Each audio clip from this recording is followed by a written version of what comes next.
Inulan at binaha ang ilang bahagi ng Mindanao. Umapaw ang sapa sa Kiamba, Sarangani, kaya bumaha sa ilang kalsada at bahay sa barangay Katubaw. Binaha rin ang barangay Badtasan.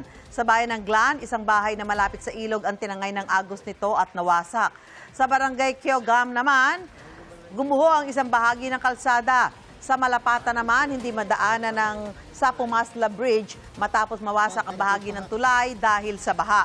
Matinding baha rin ang naranasan sa ilang barangay sa bayan ng Maasim. Sarado naman ang Arakan-Davao Road sa Cotabato dahil sa pagguho ng lupa dulot ng malakas na ulan. Ayon sa Department of Public Works and Highways Region 12, hindi muna pwedeng daanan ng kalsada habang isinasagawa ang clearing operations. Naperwisyo naman ang ilang motorista kasunod ng pagbaha sa Zamboanga City. Ayon sa Pag-asa, ang ulan na nararanasan sa ilang bahagi ng Mindanao ay dahil sa hangin habagat na pinalalakas ng bagyong Quiapo.